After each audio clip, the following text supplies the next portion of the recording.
right, hi everyone. Thank you for joining us today for the case of the week. My name is Kara Borzecki and I'm the Education and Credentialing Coordinator. I'd like to introduce our speaker, Dr. William Liang. He's focused on his practice in implant dentistry for nearly 30 years. His clinic is located in Surrey, British Columbia near Vancouver. He's also a diplomate of the ABOI and an honorary fellow of the AAID. He's currently the chair of the AAID MaxiCourses and directs the AAID Vancouver MaxiCourse. 2020 marks the 10th year of the Vancouver MaxiCourse, and here he is. Great. Well, good afternoon, Karina and Carol. Thank you very much for having me present to you. Good afternoon, everybody, ladies and gentlemen. Let me just start my screen share here, and let's hope that this will all go well for us here. And I hope you're seeing my screen here. Yes, so indeed, it is the 10th year of the Vancouver MaxiCourse. We actually last year thought about doing something spectacular and memorable. And certainly this is not something this year has not been, well, it has been memorable, let's put it this way. I guess it has been spectacular as well, but certainly not in the way that we had anticipated. But nonetheless, it's great to be sharing Vancouver virtually with you. Vancouver is really as pretty as it is in this photo. I wanted to share this case with you today because I think it highlights what we do at the MaxiCourse throughout North America and worldwide. And it is really to develop competency and to develop proficiency as well. And in this case, I want to talk about a practical solution for restoring the anterior segment of this young lady. She is a 37-year-old lady. She's very, very active, and she swims regularly. So, and she's a professional engineer. She is concerned about her front teeth. So she was referred to our practice with the chief complaint that she has some aching teeth and in the upper right segment. She presents with very loose central incisors and the lateral incisor. And she said that she's afraid of talking and afraid of even using her teeth, and being in public is a bit of a stress for her because the teeth are very, very loose. So we looked a little bit further. You know, she does have a very unusual bite. And at first clinical glance, she's told me that she's been orthodontically treated as a child, but it didn't go well because childhood environment changed on her, and she admittedly was non-compliant. Okay, we have so many young people that were non-compliant during the teenage years. And so the clinical presentation of this case was that she presents with an anterior open bite with tooth numbers 7, 8, 9 with class 2 mobility. For my Canadian friends, I'm speaking American, being bilingual today. So we splinted, the teeth were splinted together at the time of presentation. And the overall hygiene is very good and surprisingly good. And her dental IQ is very good. And this is a time when you see an occlusion like this, you know, the first thing that comes into my mind after, you know, almost 40 years of practice is, okay, let's just assess the emotional stability of this person and what is the patient expecting, because I think expectation management should come first in mind for you. And then we look at periodontally, clinically, it actually she's doesn't have much gingivitis at all, and there is evidence of recession around tooth number 16, 29, and 30, and the evidence of the previous 3 gingival grafts in quad 4 or sectin 4 and 6, which we'll show later on in the other photos. And so she's generally periodontally healthy, and she's the occlusion is, there's a little typo in there, sorry, I forgot to change it. It's skeletal class 3, and actually class 3 dental malocclusion, and it almost looked like she's bimaxillary protrusion from the dental cast, but facial profile wise, she's okay because she's actually missing tooth number 6 and 12. And then there's a buccal crossbite around 27. And so there's no reported or evidence of temporomandibular dysfunction or TMJ problems. And surprisingly, again, when you look at the occlusion, this dismounting is maybe a little bit open, and but you look at the occlusion, she's really just functioning on the molars. And there's very little occlusal wear for somebody that's, I think, 37 or 38 years old.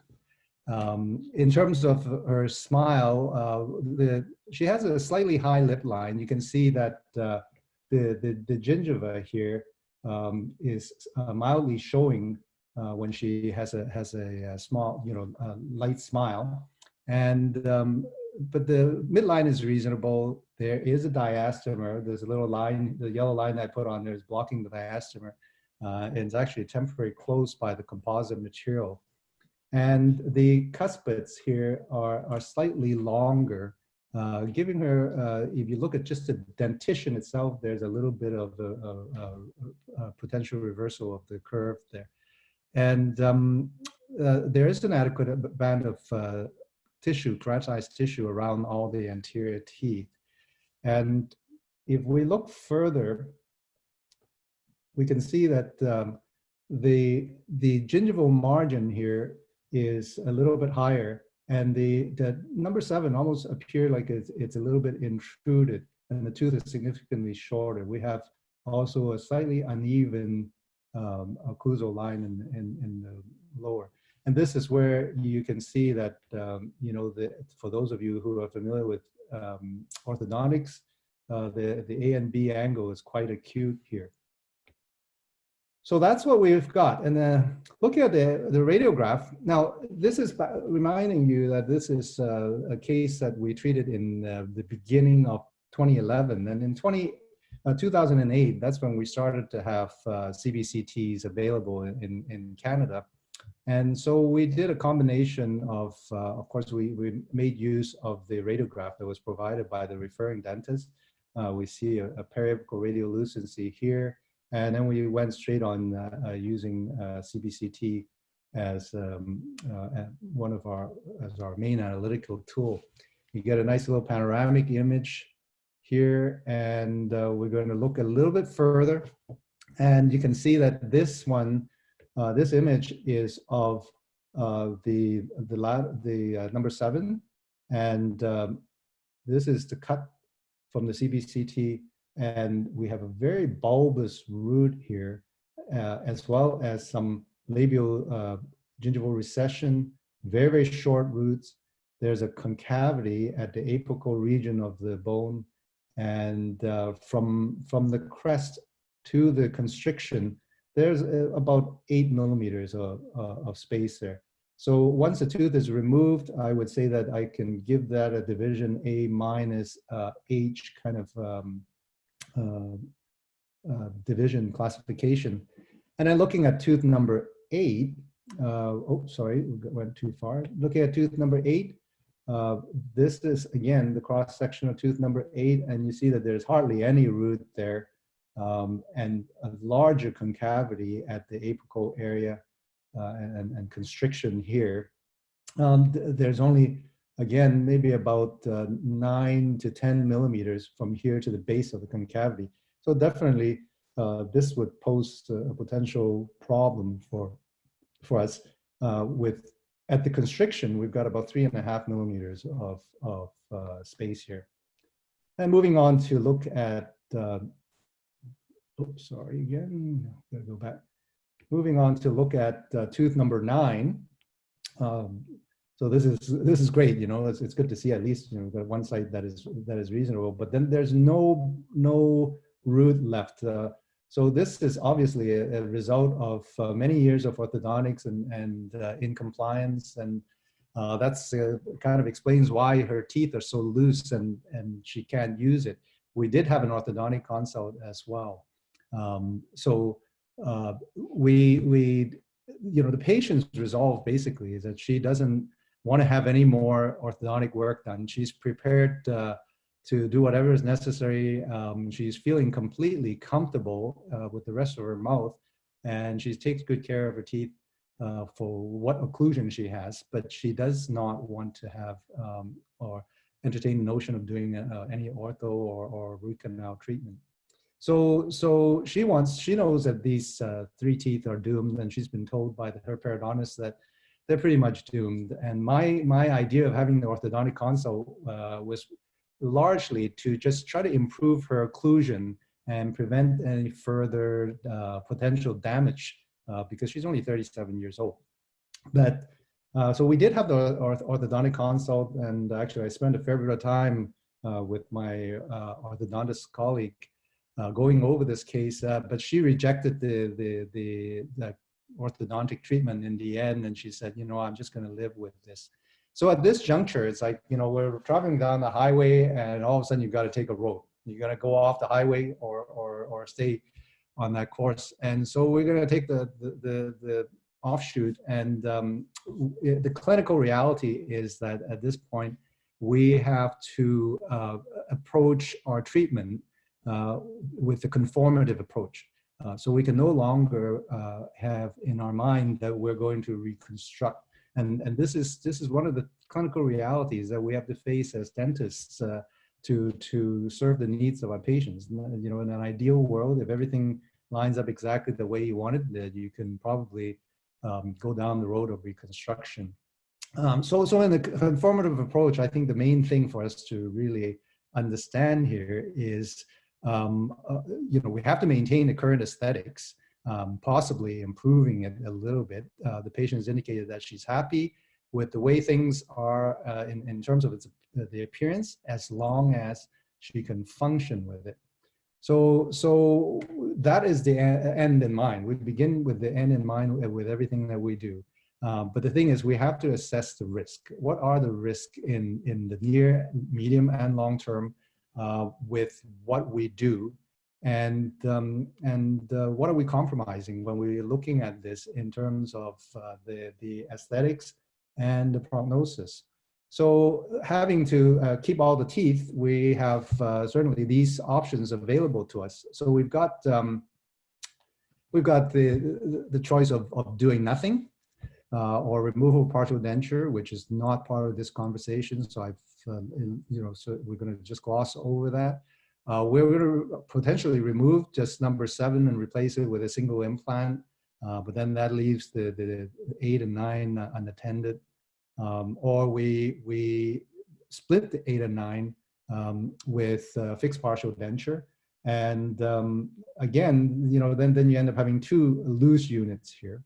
Or you can actually try to split all 3 of them. That's also an option.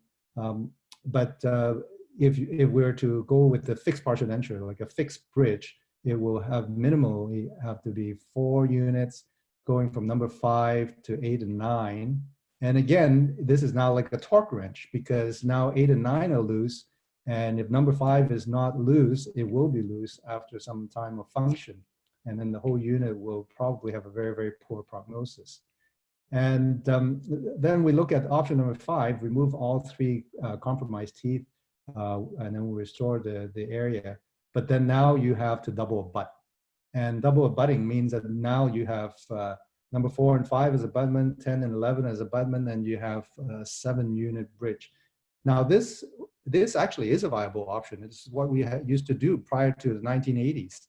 And this is what was available to us. And if we control the occlusion properly and with the right case, I actually have many cases like these that are patients with long span bridges that are in function quite well. So that's but that's not exactly what she wants. I mean, this lady has virgin teeth in 4, 5, 10, and 11. So option number 6 would be to remove all 3 teeth and then replace 2 root forms, one in position 7 and one in position 9. Or we remove all 3 of them and place implants in 7, 8, and 9. So at this point, I'm going to launch a little survey, a little poll for those of you in the audience. Let's see if I can do this right. So this is a poll that is, Karina, can you tell me if it's been launched? Because I just pressed the button. So this poll is, oh, it says it's closed. Okay, I'm going to launch this poll here. So I think I think only me can, only I can see this. But I'm going to leave this for a little bit. We're not going to discuss it, the results, until later on. And I'm going to take you along while this poll is going along. And let's look at some of the general consideration.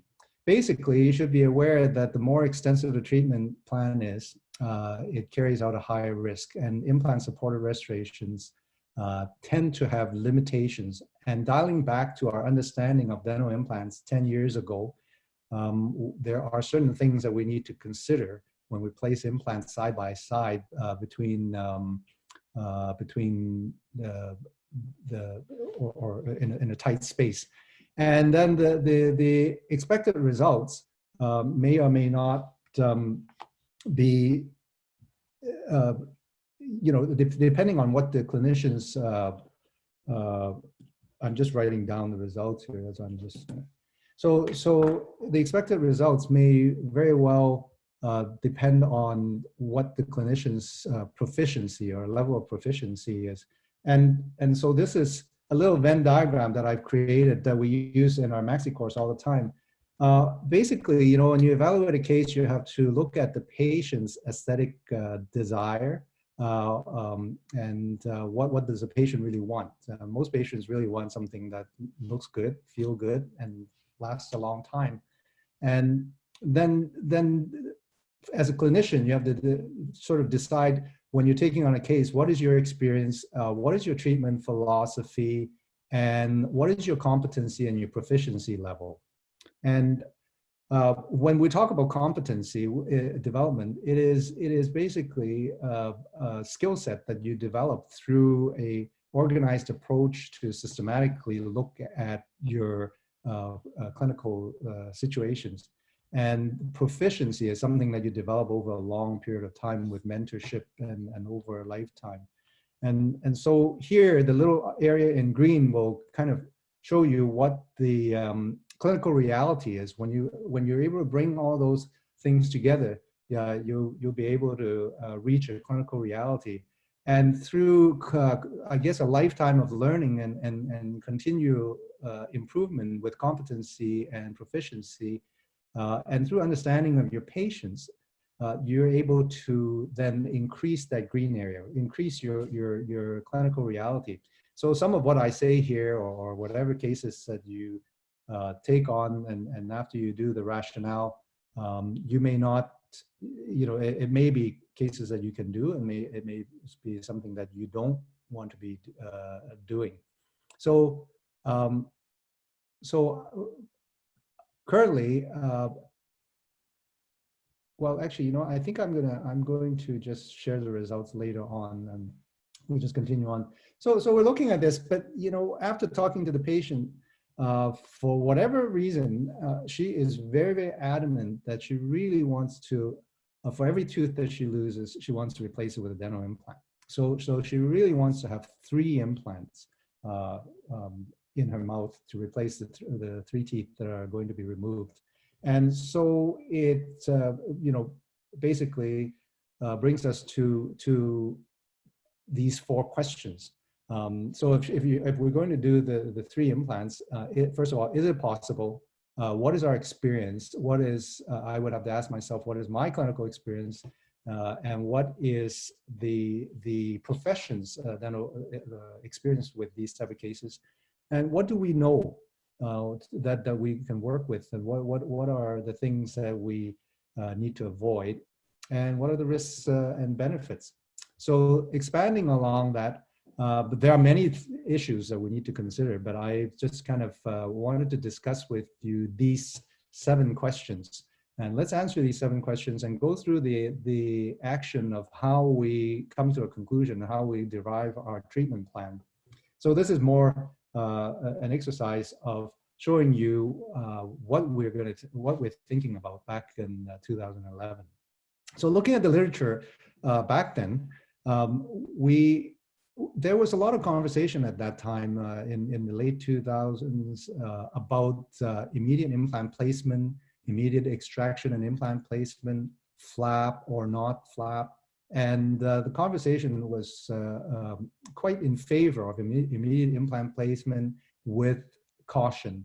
And here, this case, this paper in 2010 says a careful case selection was determined to be the most important factor to avoid treatment failures and aesthetic complications when deciding between immediate or delayed implant placement.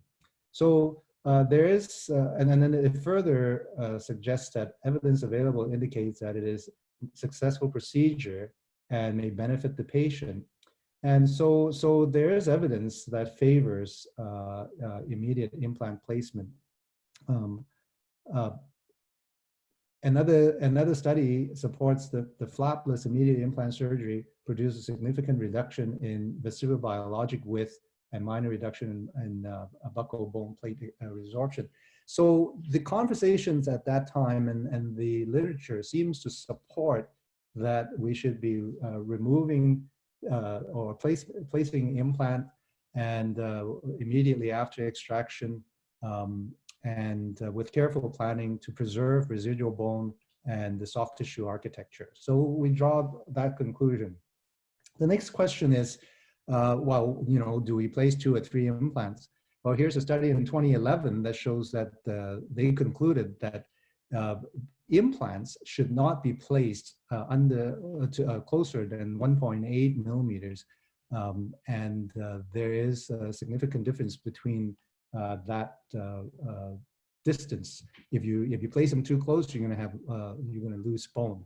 And at the same time, Carl Misch has already published and suggested that perhaps you should have the distance between implant and root surfaces should be about 2 millimeters, and implants should be 3 millimeters in order to avoid crestal bone loss. So at the same time, this is kind of at the turn of the century, Dennis Darno and his group did some research, and they suggested, and in a way they're answering my 2 questions. You know, do we place 2 or 3 implants, and what kind of implants do we use? And they're saying, well, you know, if you use the platform switched implant, you may be able to get the implants closer than the 2 to 3 millimeters and be able to have the bone survive. And in fact, they've seen that the platform switched implants have bone growth of about up to 0.5 millimeter over the implants. One of the most groundbreaking ones in my mind in terms of study is Dietmar Wang's study back in 2008, where he compared the differences between external and going back again. He compared the differences between the external hex implants when placed subcrestally on the effects of bone, which died back there, and the platform switched implants when placed subcrestally, and what the bone level does there. So he highlighted that the importance of implant design and the type of connection and the use of platform switching in the bone maintenance. And it tells you that basically, you know, if you're going to place the implant subcrestally, you should use a platform switched implant. So another study here says that in the aesthetic area, it may be necessary to place the implant platform more apically to produce the desired gingival masking and emergence profile. Now, if you think back in the early 80s, a lot of us were placing implant quite far subcrestally because we were trying to avoid this problem, trying to avoid the gingival showing of the problem. And we actually created a peri-implant problem by creating a very deep gingival pocket. But it sounds like at that time, in 2011, we have enough evidence that that a platform switch implant can actually preserve bone level. So here's in my own hands, these are 3 and 5 year post-restorative results, and you can see here that the bone level actually is maintained quite well and growing right over by actually more than 0.5 millimeter. It goes over the implant. So it tells me something. The conclusion I drew from that is that it is possible to place implant closer together if they are platform switched. The implant connection plays an important role in the maintenance of the bone level. And then also the depth of the implant placement subcrestally may influence the bone maintenance only if you use the right type of implants, okay, the right type of design. And so if it's going to be subcrestally placed, we should use the right type of implant. So having answered these three questions, then the next one, again, there were a lot of conversations around whether you should graft or not graft, whether you should use xenograft, allograft, at that time, the jury was really still quite in its infancy of trying to decide what to do. But there were studies that shows interesting results. In this study, it shows that when they use BIOS graft into the human socket, the bone that was formed is actually lower than the less bone than the ungrafted site. So there is volume preservation by using BIOS to preserve the socket, but the new bone formation is retarded and inefficient compared to the naturally healed socket. So it means that, you know, there's a give and take. You're either going to preserve the volume of the bone, and then you give up the bone formation because it actually takes longer. And later on, we have the term bioburden, which we know actually because you put in some material, it takes time for the material to be resorbed and then turn over to new bone. So it is beneficial to graft the socket to preserve the bone volume, but you have to be aware that grafting in the extraction socket does delay bone formation. So do you place an immediate provision or not? You know, now if we're going to place an implant in there.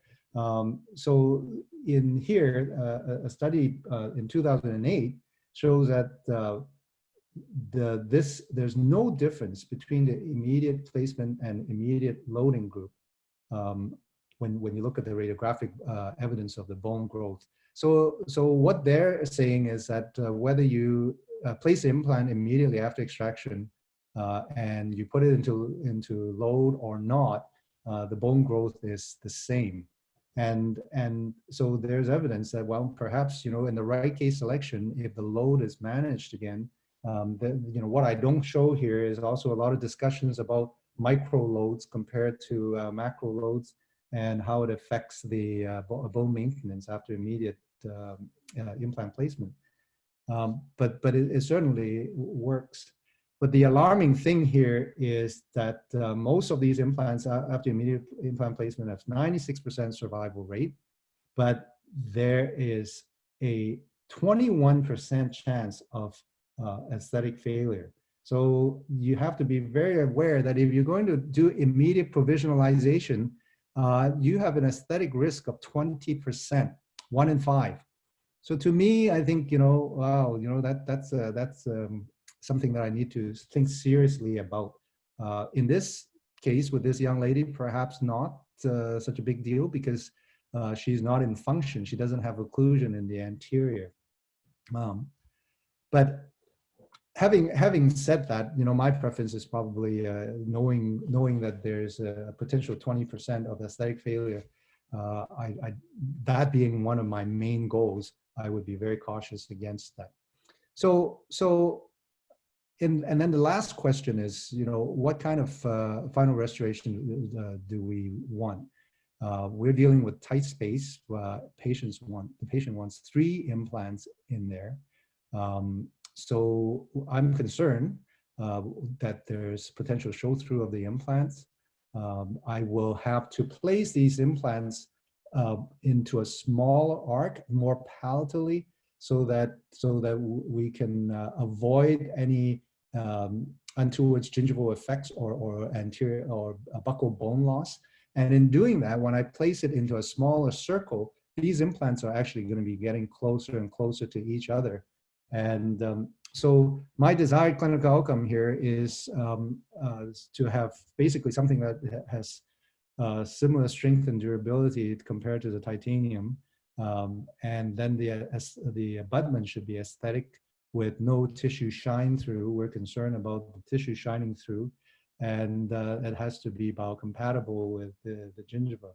And that leads us to considering zirconia as an abutment. And at that time, the studies were showing very promising results with zirconia. Here, this study shows that the 5-year rates of ceramic and metal structures appear to be fairly similar. But then, of course, just to be careful, they always say more follow-up times.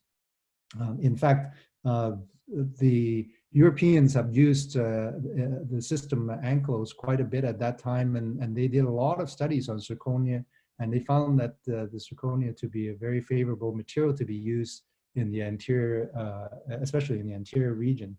So here is another favorable study for the cause for this zirconia, and that's 2010. They said that they have good function up to 4 years without mechanical problems. The peri-implant soft tissue responses for zirconia has been very favorable, and the zirconia appears to have a lower tendency for surface-bound bacterial plaque in the early stages.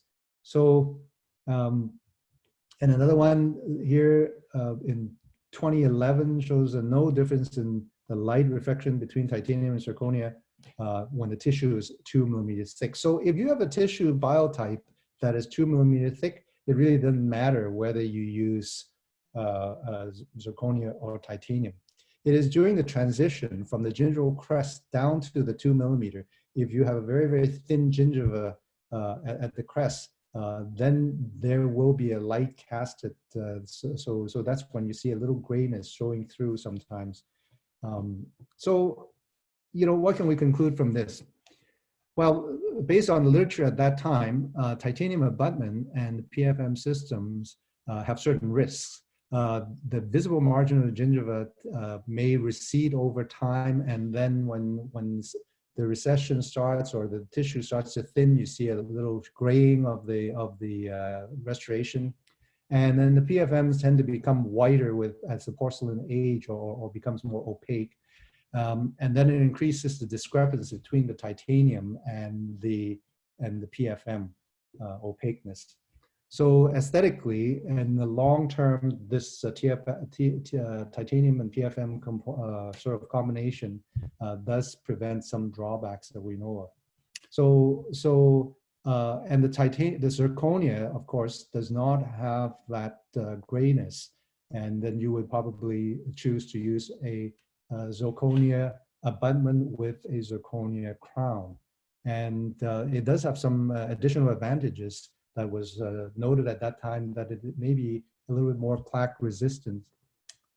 So, and at that time, I actually was playing around with titanium, with the zirconia abutment quite a bit. And here's a case where we used an ankylose implant with a zirconia abutment, and that's on tooth number 10. And I think the results were pretty good. Do I need to have a zirconia abutment in this case? Probably not, because as I said, there was if you have adequate tissue, you're fine. And there is quite a large band of attached gingiva here. But if you look really carefully, even with the zirconia abutment in there, you can still see a slight grayness coming from here compared to the other side. But overall, the zirconia abutment did yield us a pretty good result. And here's another one for tooth number 7, yeah. So tooth number 7, and another case, and again, it yielded pretty good result with the zirconia combination. Okay, so having answered all those questions, this is the note to self. I want to do immediate extraction. I want it to be flapless.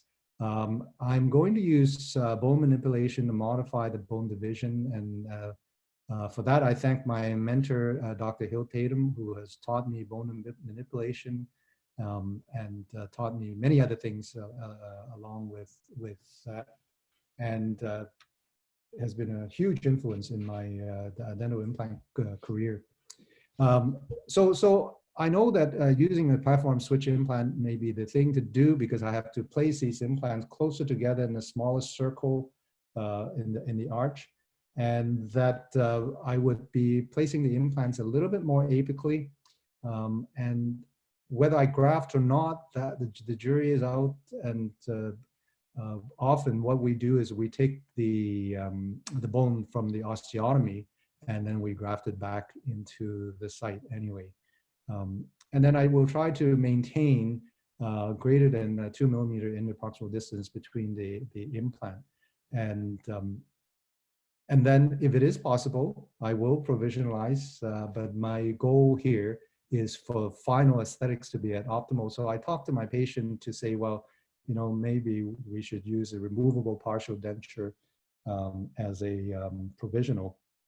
And then you want to choose your final abutment very, very carefully. We are going to, because the patient is bimaxillary protrusive, we are going to be placing these implants at a pretty high angle.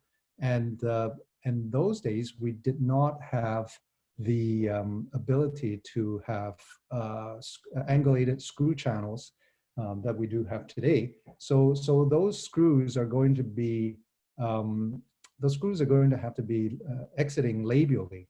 And at the same time, these abutments are, you know, if you're using standardized abutments at that time, they go up to a maximum of, I think, 20 degrees. So you have to be very careful that you have enough angulation.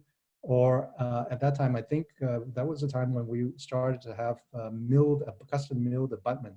And so you have to make sure that the implants that you choose has the support where you can get the angulated milled abutment to be able to correct these severe angles. And the important thing is to really manage a patient's expectations and obtain informed consent. That is the number one reason why dentists doing implants get into trouble right now all over the world, is because the patients were not informed that what the risks are. And so you know, both parties, you and the patient, have to go into this relationship with eyes wide open. So after you get the informed consent, then we basically go to do it. And this is the proficiency part of the exercise. We did a traumatic extraction with peritome or a Bennex extractor. I can't remember. I think I used a Bennex extractor. I should have looked back in the chart. It's one of my favorite tools. We removed 7, 8, and 9, and we used immediate implant placement techniques and using the osteotome to manipulate the ridge at the apex of 7 and 8, and we basically just expanded this site and then grafted into the extraction socket. In this case, we used the allograft.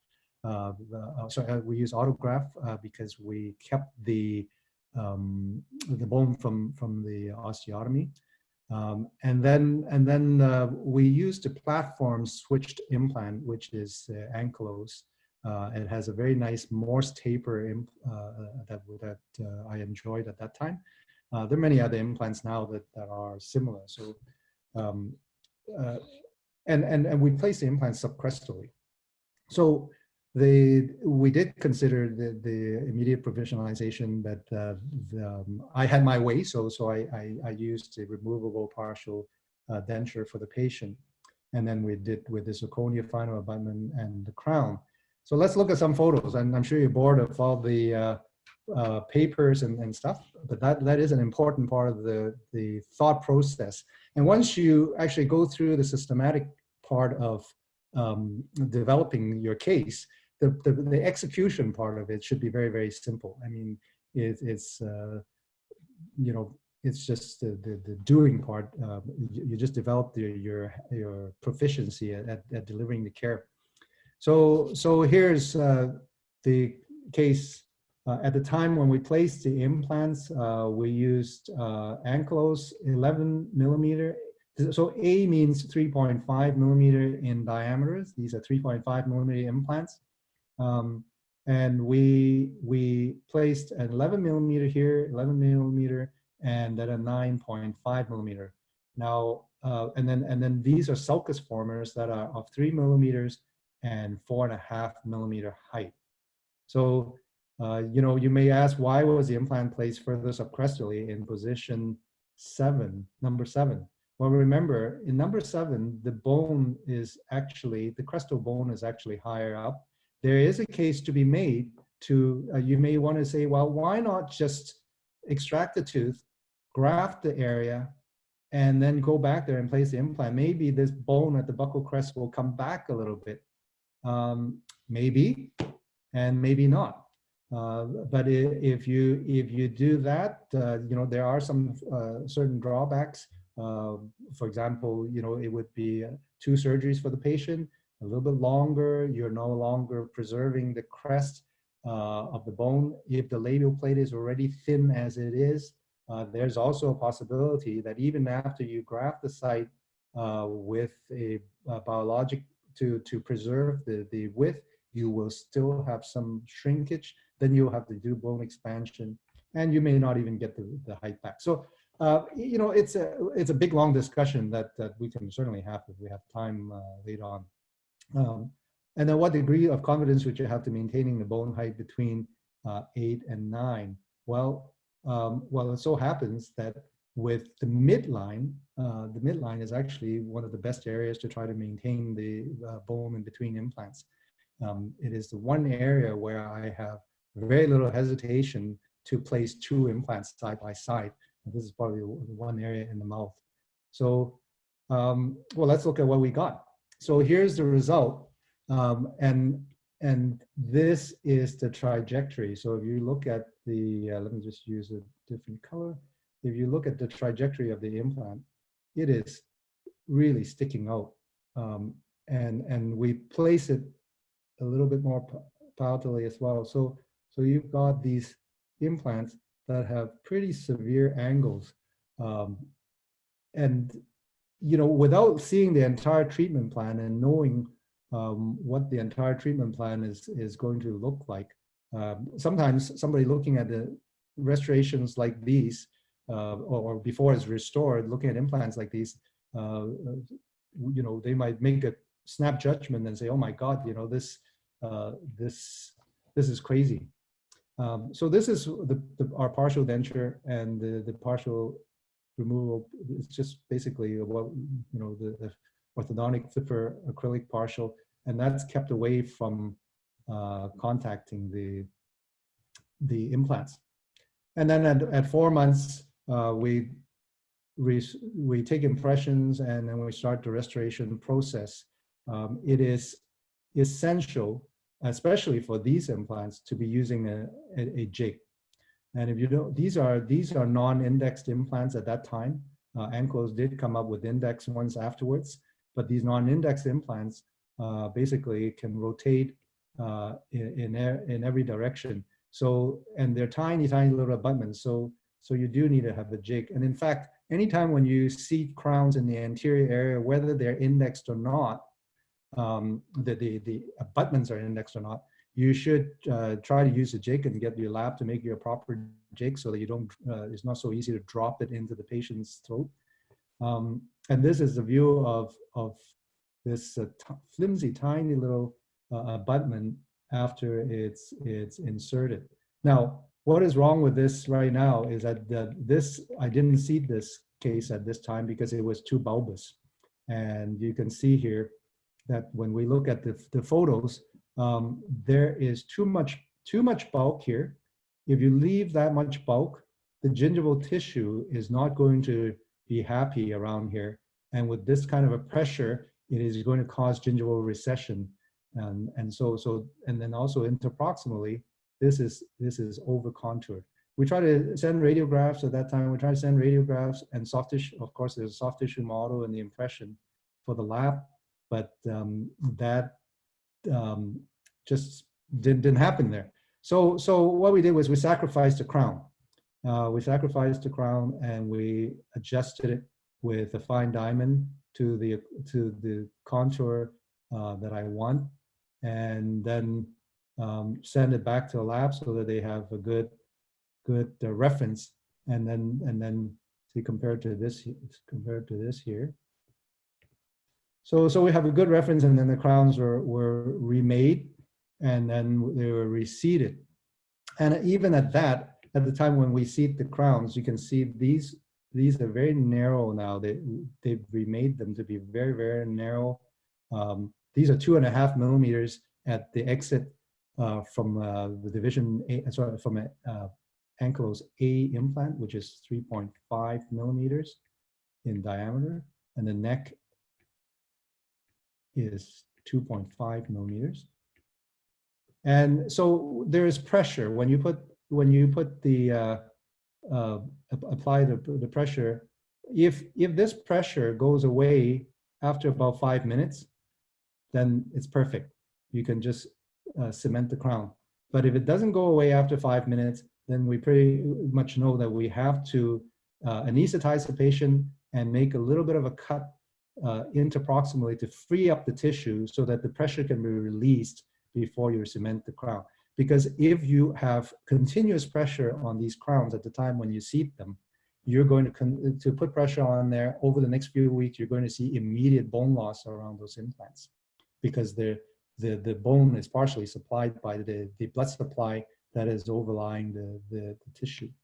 So this is just immediately after the implants are cemented, and they are, there's a little bit of bleeding in the area. Now, you notice that this is 2011. We did not have the ability to do screw retained implants, crowns that are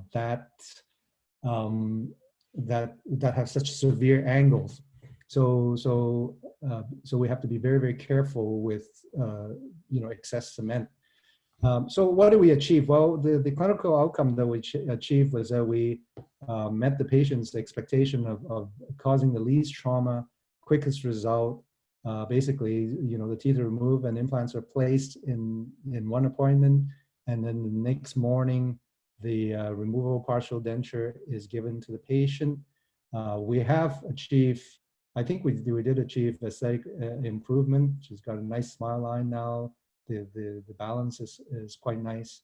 And then more importantly, we achieved one implant per tooth that the patient wants. So now I'm going to maybe relaunch the poll. I'm not sure if I can do that again.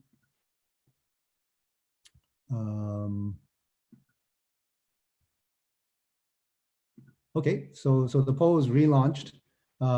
Based on what you've heard with my presentation so far, would you place one implant, oh no, sorry, two implants? Those of you, I don't know who's online, but some of you from our MaxiCourse, I always joke, did I tell you I hate cantilevers? So no, not one implant. So it's either 2 or 3 implants in this case. So let's look at, let's see, I don't know what your answers are yet, because you might change your mind after you look at the long-term results, because the case is not a case until we look further, right? So here's in 2004, oh, sorry, 2014. This is a panoramic radiograph showing that the bone level is largely unchanged in this case here. And then in 2017, again, you can see that the bone level is largely unchanged. And actually, I think if you look carefully at it compared to the 2014, it actually looks better. It actually looked a little bit better. And that's not unusual for us to see that. And then here's a comparison. Here's in 2011, at the time when the implants are placed. Okay, we do expect a little bit of a dieback at the time. By the time we restore it in December, this is the bone level here. And then in 2014, we've got bone level like that. And then here is December 2019, and the bone level is again, actually, I think comparing that to 2014, it is definitely better looking. So far, so good. I was going to call the patient during this COVID pandemic. We can't call her in to get a photo. I wanted to see what her photo, what the teeth looks like and what her photo will tell me. And I was so desperate. I almost called her to give me a selfie, but no, it didn't. We didn't do that. But anyway, I hope this sort of will highlight to you the thought process. And if, the thing is, the clinical situation is a very complex situation. It's not just complicated. The complexity of it lies in the fact that there are a lot of unknowns. We don't know. There are a lot of host factors and environmental factors that we don't know. But if we continue to hone our competency and we base our decisions based on what is known literature and then develop our proficiency to meet those criteria, then I think we have a fighting chance. And so in this case, we've got a 9-year-old case. I think it worked out okay. So I hope you enjoyed that. And if there's any questions, oh yes, so the poll results. Earlier, when I first started the presentation, 83% of you said that you would place 2 implants. And what happened to my, I think, yeah, sorry. So I gotta look for the poll results.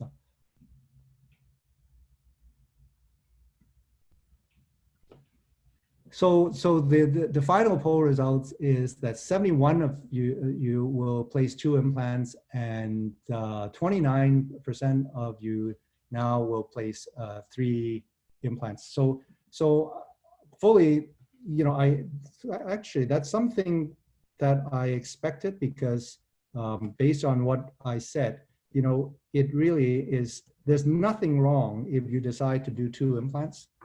There's nothing wrong with that. And in fact, it remains my choice when I deal with these type of situations. Because if you have to place 3 implants, it becomes a far more, remember that when I said at the outset earlier, the more you do, the more complicated you're making it. And it taxes on your level of proficiency and your skill set. So it is definitely a safer thing to do. I see some of you, I have convinced you that there is a possibility of that. And of course, that's, we also have to kind of rely on what is current literature as well. What I would do today, I would do a lot of things differently than this.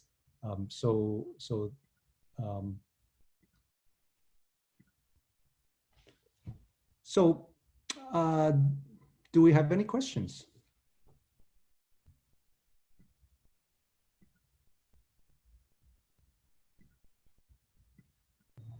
Hi, Dr. Liang. I do have one question on Facebook. Sure. This is from excuse me if I mispronounce your name, Herbert Parada. They said, really complex case and an excellent result. Congratulations. What will be your advice with the new options today? Okay, yeah.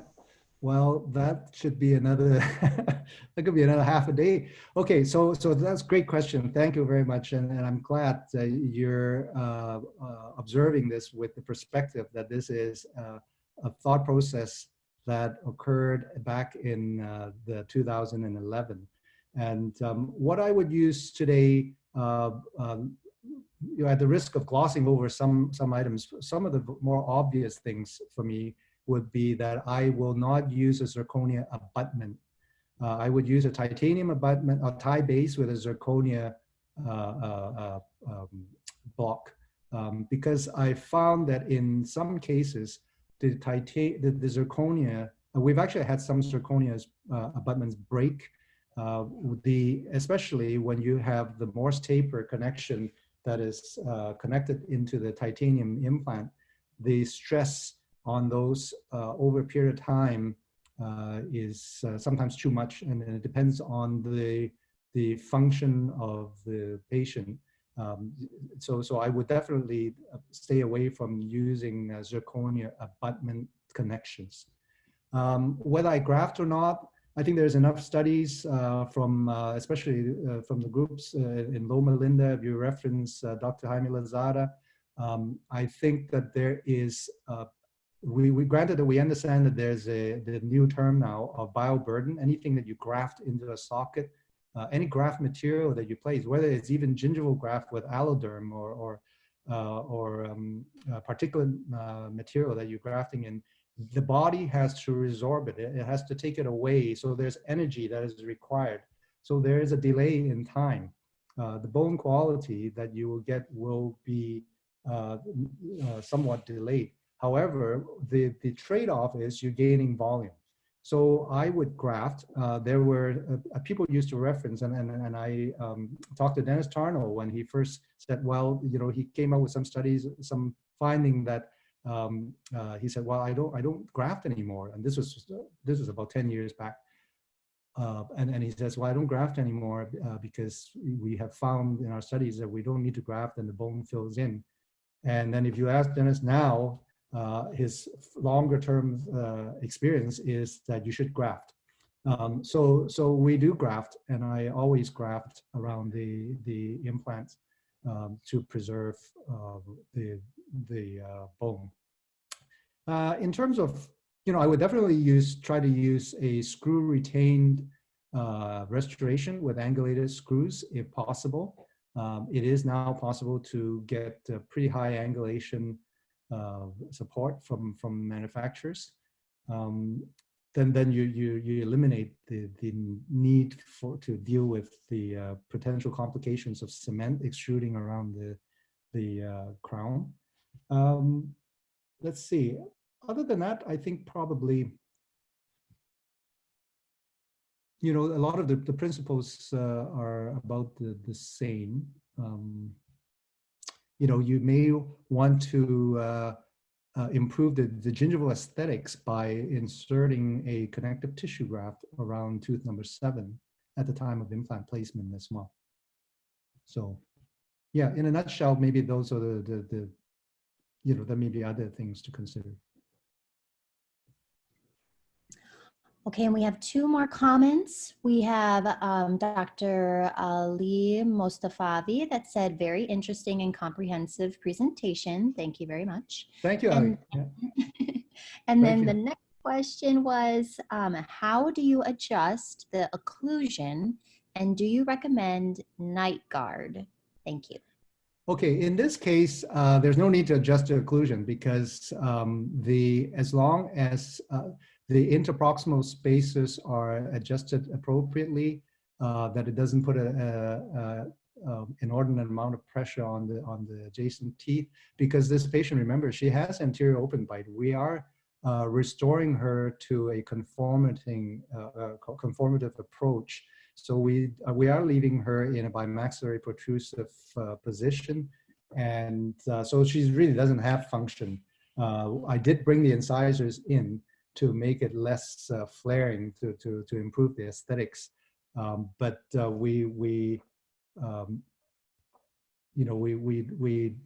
she's not really in function when she bites down. So a night guard is not necessary in this case. In most other cases, you would have to really consider what is the etiology. This patient doesn't really have any parafunction. I think she lost her 3 teeth basically from the excessive movement due to the orthodontics and the lack of compliance on her part. So she doesn't have any parafunctional habits. But you're right, you know, in most cases, we have to look at the etiology. And the first questions that I have with patients when in consult is, how do you think you broke the tooth? You know, why did you lose this tooth in the first place? And we try to get to the source of it. So that is all the questions. And I do believe you had your email up for anyone who can think of any at a later point. But we thank you again, Dr. Liang, for sharing your case with us. We'll be back next week with Dr. Emily Mustafavi. And stay safe, everyone, and we'll see you next week. Well, thank you very much for the opportunity to share with you, and hopefully we'll see each other in November at the convention or the national meeting that we have. And if you see me in the hallway, please come and say hello, because I have no idea who is watching this. Thank you very much.